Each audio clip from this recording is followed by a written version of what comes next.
Hello friends, मैं हूँ श्रीपाद जोशी। आप सभी का स्वागत है मेरे YouTube channel Shripad Joshi's physics for you में। फ्रेंड्स, हम आज 11 साइंस का एक बेसिक टॉपिक आपके सामने लेके आए हैं, rules for the use of SI units. हमने पिछले वीडियो में system of units, fundamental quantity, fundamental units, derived units, ये टॉपिक देखे थे। आज हम rules for the use of SI units ये देखने वाले हैं।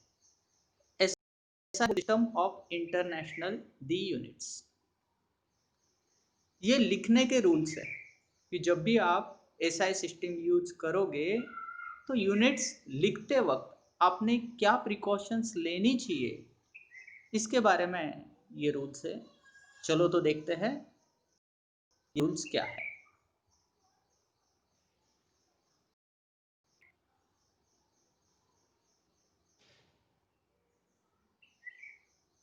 फ्रेंड्स, जैसे कि आपके स्क्रीन पे दिखाई दे रहा है, फर्स्ट रूल है हमारा, unit of every physical quantity should be represented by symbol. कोई भी क्वांटिटी हो, मास है सपोज, तो उसका यूनिट है किलोग्राम, तो आप हर बार किलोग्राम ऐसा नहीं लिखोगे, आप उसका सिंबल यूज करोगे केजी। मीटर के लिए मीटर यूज नहीं करोगे, पूरा वर्ड नहीं लिखोगे, आप जस्ट उसका सिंबल लिखोगे। उसी तरह से न्यूटन, एम्पियर, इनके लिए भी उनके symbol capital N, capital A ऐसे होंगे। अब फ्रेंड्स, सेकंड रूल में हमें पता चलता है कि यूनिट जो है उसका पूरा नाम कैसे लिखना है।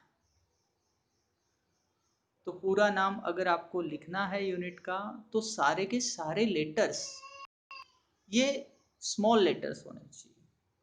आप कैपिटल लेटर नहीं लिखोगे, इवन आप शुरुआत भी स्मॉल लेटर से ही करोगे। वो यूनिट साइंटिस्ट के नाम से भी आया है, फिर भी आप उसका पूरा नाम, यूनिट का पूरा नाम आप स्मॉल लेटर्स में ही लिखोगे। रूल्स आपको दिखाई दे रहा है, full name of a unit always starts with smaller letter even if the name is after a person. Example, 1 newton यहाँ पर लिखा है, वो सही है। 1 जूल सही है। Symbol of unit named after a person should be in capital letter, लेकिन उसका सिंबल कैपिटल लेटर आएगा। किसका? जो यूनिट कोई पर्सन के नाम से आया है उसी का सिंबल सिर्फ कैपिटल लेटर आएगा। जैसे न्यूटन है, न्यूटन ये साइंटिस्ट का नाम है, इसलिए न्यूटन ये यूनिट का सिंबल कैपिटल एन होगा। उसी तरह से एनर्जी का यूनिट है जूल। जूल ये साइंटिस्ट का नाम भी है, इसलिए जूल यूनिट का सिंबल कैपिटल जे आएगा। जूल पूरा लिखते वक्त उसका नाम सारे लेटर स्मॉल ही रहेंगे, कोई कैपिटल लेटर नहीं। हाँ, सिंबल में capital. What about those unit which are not named after person? अगर कोई यूनिट साइंटिस्ट के नाम से नहीं है, फिर लिखते वक्त तो सारे स्मॉल लेंगे आप। जैसे मीटर है तो METRE सब स्मॉल आएंगे। सिंबल उसका क्या आएगा? स्मॉल एम क्या कैपिटल एम? और क्योंकि मीटर ये कोई साइंटिस्ट का नाम तो है नहीं, तो हम उसका कैपिटल एम लिखेंगे? नहीं लिखेंगे। उसी तरह से किलोग्राम भी कोई साइंटिस्ट का नाम नहीं है, तो किलोग्राम का सिंबल केजी ये स्मॉल ही आएगा। ठीक है, तो सिंपल सी बात है दोस्तों, जो यूनिट कोई साइंटिस्ट के नाम से, उनके सिंबल, उनके इनिशियल कैपिटल लेटर जनरली होते हैं। जैसे एम्पियर का कैपिटल ए, न्यूटन का कैपिटल एन, जे, ये साइंटिस्ट के नाम थे इसलिए कैपिटल सिंबल। ठीक है। Third, symbol for units do not take, आप एस या ई एस लगा के प्लूरल कर देते हो, वैसा नहीं करना चाहिए। जैसे 20 न्यूटन है तो उसके आगे एस वगैरह कुछ नहीं लिखोगे। अगर एस लिख दिया एन के आगे, जैसे आपके यहाँ पर दिखाई दे रहा है, तो वो गलत हो गया। तो थर्ड रूल है, symbol for units do not take plural form. Fourth one, symbols for units do not contain any full stop और एनी अदर पंक्चुएशन मार्क्स। जब भी आप सिंबल देते हो मेजरमेंट के बाद, कोई क्वांटिटी आपको मेजर कर ली, कोई फिगर मिलता है जैसे 25 kg, तो kg के बाद आप कोई फुल स्टॉप कॉमा ऐसा नहीं लिखोगे। अगर आप लिखते हो तो आप रूल के हिसाब से गलत कर रहे हो। ठीक है, 4 रूल हो गए हमारे, सिंपल रूल है ये। Fifth one, the unit of a physical quantities in numerator and denominator should be written as one ratio. Example, the SI unit of acceleration is meter per second square. आप second square को ऊपर लिख सकते हो तो second to हो सकता है दो तरीके से, जैसे आपको दिखाई देगा। एक है मीटर फॉरवर्ड स्लैश और सेकंड स्क्वायर, दूसरा है मीटर उसके बाद थोड़ा स्पेस दिया गया है और सेकंड रेश टू -2। ऐसा लिख सकते हो, एक रेशियो लिख सकते हो, लेकिन आप ऐसा मीटर पर सेकंड वापस आपने रेशियो का रेशियो लिया, ऐसे नहीं लिख सकोगे आप, वो रूल से नहीं होगा। एक ही रेशियो आप ले सकते हो। नंबर 6 पे जाते हैं दोस्तों।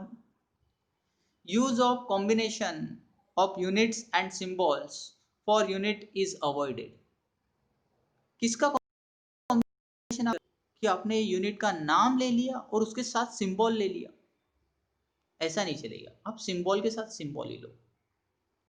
ठीक है, जैसे आपको यहाँ पर दिया है जूल पर केजी केल्विन, इज करेक्ट, लेकिन क्या गलत होगा, और उसके नीचे केजी और किलो ये सिंबल लिखो तो ये गलत है। सारे के सारे सिंबल यूज करो ना आप, या तो सारे के सारे नाम यूज करो। नाम के साथ सिंबल नहीं डाल सकते, सिंबल के साथ नाम नहीं डाल सकते। ठीक है, तो ये हो गया 6th रूल। 7 है, a prefix symbol used for the symbol of the unit. Prefix symbol क्या होता है? जिसमें कोई यूनिट का अगर स्मॉल पोर्शन है, जैसे मीटर का अगर आप 100वां भाग ले लोगे, 100th पोर्शन ले लोगे, तो उसके लिए मिली ये यूज कर सकते हो, तो मिलीमीटर। उसी तरह से सॉरी, अगर आप मीटर का 1000 रेशियो लेंगे तो वो मिलीमीटर होगा, और 100 रेशियो अगर आप लोगे तो वो सेंटीमीटर कहलाया जाएगा।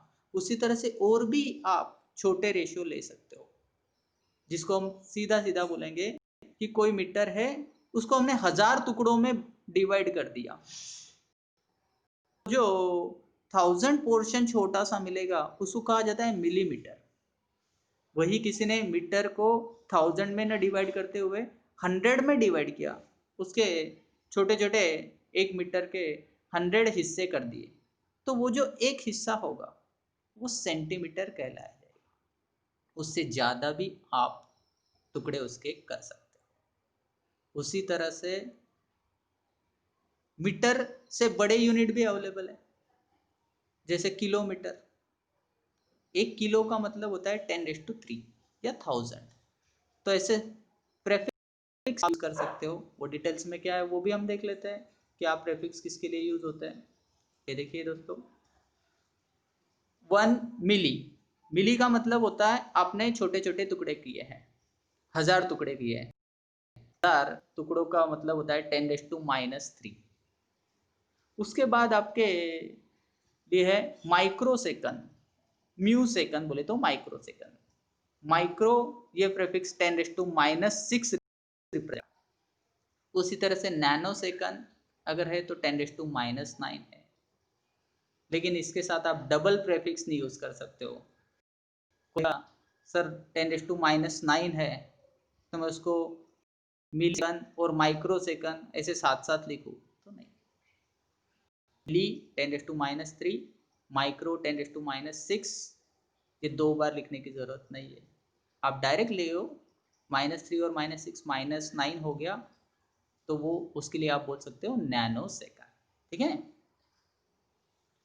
दिया आपको। Use of double prefix is avoided when single prefix is available. जैसे 10⁻⁻6 सेकंड के लिए आप 1 माइक्रो सेकंड यूज करो एंड नॉट सेकंड, ऐसा नहीं कर सकते। और लास्ट जो हमारा रूल है दोस्तों, स्पेस और hyphen must be introduce while indicating multiplication of two units। आप 2 यूनिट जब भी लिखोगे और उनका मल्टीप्लिकेशन होगा तो उसमें थोड़ा स्पेस छोड़ेंगे आप, तो आप हाइपन देंगे। जैसे कि एग्जांपल है मीटर पर सेकंड है तो रेशियो है, सेकंड आप ऊपर भी लिख सकते हो, सेकंड⁻⁻1 जैसे कि दिखा है, या तो आप ऐसा लिख सकते हो कि मीटर फिर डैश किया जिसको हाइपन बोलते हैं -1। अगर आप वो दोनों साथ में लिख दोगे, हाइपन नहीं दोगे या स्पेस भी नहीं दोगे, तो वो हो जाएगा मीटर m सेकंड⁻⁻1। अभी ये m का मतलब मिली सेकंड भी है, तो ऐसा नहीं लिख सकते आप, उसके लिए आपको स्पेस देना जरूरी है। सो these are the simple rules for the writing of SI units। दोस्तों, आप ये वीडियो से पहले मैं रिक्वेस्ट करूँगा कि इसके पहले जो हमने मेज़रमेंट पे एक वीडियो बनाया है वो ज़रूर देखिएगा, उससे आपको ये टॉपिक समझने में और भी आसानी होगी। आपको ये वीडियो पसंद आया होगा, पसंद आया है तो लाइक ज़रूर करिए, आपके दोस्तों से इसको शेयर ज़रूर करिएगा। और इसी तरह के वीडियो अगर आप और भी देखना चाहते हैं तो चैनल सब्सक्राइब ज़रूर करके रखिए, सो दैट आपको कोई भी नया वीडियो आएगा तो पता चल जाएगा। Thank you very much, have a nice day, take care, bye.